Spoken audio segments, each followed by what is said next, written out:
Көп сөйлемейтін адам даналыққа жеткен адам. Егер де сіздің достарыңыз аз болса, демек өмірден үлкен өмірлік сабақ алған жан екенсіз. Мынадай адамдардан аулақ жүр. Арсыздықты батылдық деп ойлайтындардан, жұмсақтықты қорқақтықпен шатастыратындардан, көп сөйлегенді дана дейтіндерден, үнсіздікті надандық дейтіндерден. Өзің де байқамап па едің, арыстан үнсіз жүрсе де ол аңдардың патшасы, ал иттер қанша көп үргенімен иттің аты бәрібір ит екенін. Ешкімге басыңа шығуға мүмкіндік берме, себебі бір адам басыңа шықса, оның соңынан тағы 100 дегені кезекке тұрады. Егер еркек ер болса, әйел әйел болады. Арсыз өзі сұрамай жатып, бәрі маған міндетті деп ойлайды. Тексізден тезек артық, арсыздан айуан артық. Жақсылықтың қадамы ұзақ, барар жері алыс. Арамдықтың адымы қысқа, барар жері жоқ. Алтын ұяң отан қымбат, құт берекең атан қымбат. Аймалайтын анаң қымбат, мейірімді апаң қымбат. Асқар тауың әкең қымбат, туып өскен елің қымбат. Ұятпенен ар қымбат, өзің сүйген жар қымбат.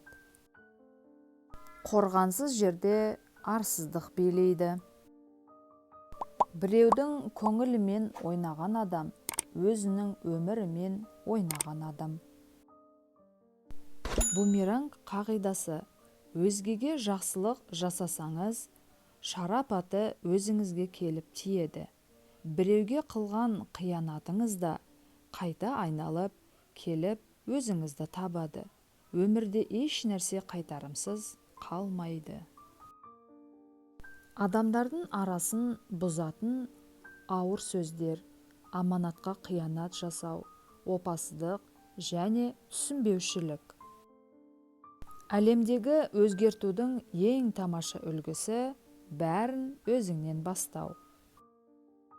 Ешқашан адамдарға өз қиындықтарыңызды айтпаңыз, себебі олардың 20% сізді уайымдаса, қалған 80% сіздің қиындықтарыңызға қуана қарайды.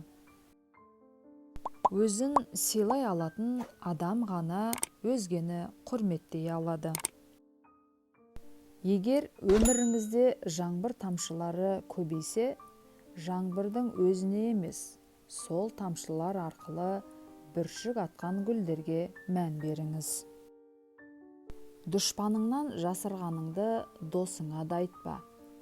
Өйткені өмірде мәңгілік ештеңе жоқ. Адамның сыртқы келбеті неғұрлым мінсіз көрінсе, оның ішкі дүниесі соғұрлым түтеп жатуы мүмкін. Егер сіздің кеткеніңізді ешкім байқамаса, демек ол жерден кетіп дұрыс істепсіз. Көпшілік адамдар біреуге ақыл айтқанда өзіне қолайлы пікірді тықпалайды. Сондықтан ақылды да өз адамынан сұраңыз. Сізге ақыл айтатын адам өмір көрген және ең бастысы сізге жанашыр жан болуы керек.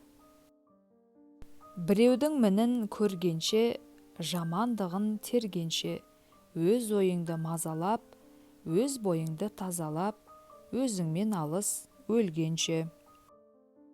Бар нәрсені бетке айтатын адамдар ешкімді сыртынан сөз етпейді. Өмірге жақсы көңіл күймен қарайтын адамдарды ақымақтардың немесе аңқаулардың қатарына жатқызуға болмайды. Өміріңді сені биікке ұмтылдыратын жандармен толықтыр. Сені төменге түсіргісі келетіндер онсыз да табылады. Неден қорықсаң, соған қарай жүр. Өйткені қорқынышқа қарсы тұрар күшті сол жерден табасың. Өзгені сынағанның өзі де сыналады. Ешқашан бар күшімен тырысып, сол жолда қателік жіберген адамды көрсеңіз, оны сөге көрмеңіз, жауапқа да тартпаңыз. Егерде сіз адамдарға ұнасаңыз, демек сіз расымен де жақсы адамсыз. Ал егер адамдар сізді жек көрсе, демек сіз бәрінен де мықтысыз. Дүниеде көпшілік адамның қорқатын үш нәрсесі бар. Біреуге сенуін арту, шындықты айту және өзімен өзі болу. Адамдар не ойлайды деген ой сіз үшін ең соңғы орында болсын. Себебі адамдарға бәрібір, ал өмір сіздікі.